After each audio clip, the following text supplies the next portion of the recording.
push those other guys outside of just solo? Well, I think I always tell them you can't be afraid to have a guy play, right? So the only way to understand that and know what they know is to do it in practice. So their reps will definitely be high, you know, to be able to really make a great observation on who they are as people, dealing with pressure situations, understanding situations, and not being a repeat offender, as we call it. Being a person that you make a mistake, that's fine, but you don't continue to do it over and over again, right? You get better and you learn from your mistakes. And that's what this game is about. You might get beat early, but how do you learn from the mistake and be able to turn it into a positive for our defense? So those guys will get ample opportunity to compete. And again, I always say, I'm looking forward to it, man. I love it. And when you look at the linebackers group, how fortunate you have two proven veterans like Kyle and Merlin over there, really setting the tone for the rest of the group. Oh yeah, man. I mean, we got a young group other than those two guys, right? And they've done a good job of being leaders, like we talked about earlier. I'm looking forward to those who really having a great year. I know they got some preseason things, so I'm excited about them being, you know, up for Pac-12. And as a position coach and a guy that played in the Pac-10 back in the day, I'm pushing their butts to get that. So I'm looking forward to that. And then we talk about creating that depth. Creating that depth is going to come with the competition, all the positions, right? And they're pushing each other. The young guys pushing each other. So you got Connor, who's there right now, right? You have Caleb McCullough behind him as well. So it's going to be exciting to see how the spring. We got DeJuncum that came in from Independence.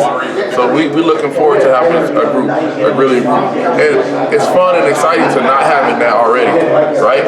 So now we get to see how it shakes out. So that's what it's about. Do you really want Merlin and Kyle maybe to do some of the coaching, maybe like I'm not gonna say take the onus off of you, but just like prove that they can be really player-led, like crew members says all the time? What I want them to do is think like pros, to be professional. That's what I want for them, and part of that is teaching the guys around you.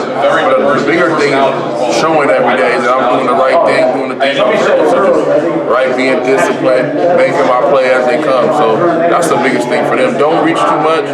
Do your job, right? Teach the guys around you. Help everybody create depth and be good leaders, man.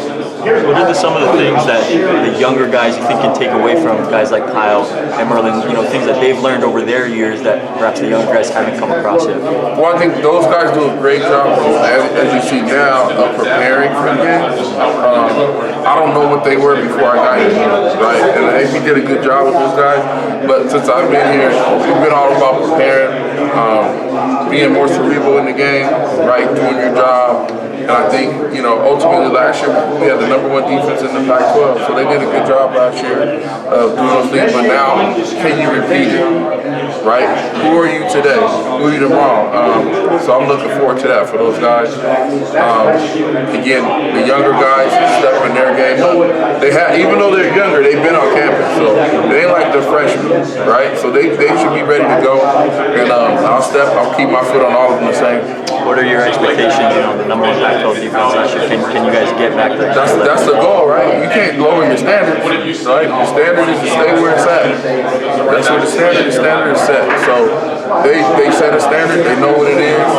I'll be highly disappointed if we're not. So that's my job every day to push for that. And those guys, man, the room is such a great room. Like, they take care of school. They, like, you know what I mean? We have a good time in that room, man. So when the football stuff happens and they have success, you already know what's going to happen because they handle everything off the field. They handle everything at practice. They don't miss practice. They play special teams, you know what I'm saying? They play it at a high level. So, man, I'm just excited for the group.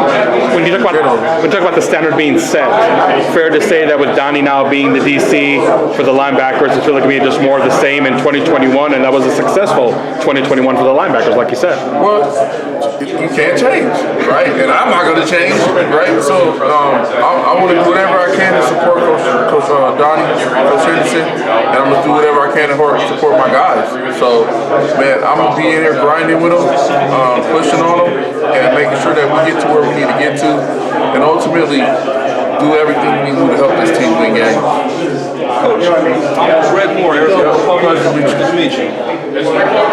Football is different. You got 2 linebackers instead of 3. You know, you spread the field out. How do you process the changes in the game from when you play to where you are now, and then how do you translate that to your guys?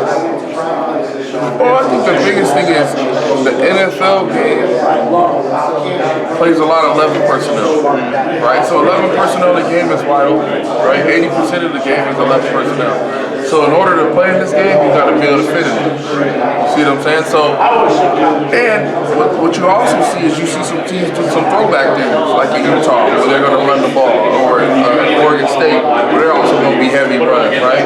So you don't really have time in the Pac-12 to lean on one or the other. You got to be prepared to do them both, right? And the game is won in the trenches, right? We got a good D-line, and we got to do our part in the middle part, in the back end, and if you do those two things, you got a good chance to how you should propel to the NFL, right? And ultimately, as a coach, I always tell them my thing is to help you graduate first and get an opportunity in the NFL. We can do those two things. It's been a successful year. So those two guys are up next, and those guys behind them are preparing themselves to be in their position. So I'm trying to push the whole room to move to that same, right? Butler did it last year. Now it's you guys' turn. Now it's the next guy's turn. So as long as they keep that mentality, I think they'll be fine. Have you checked it?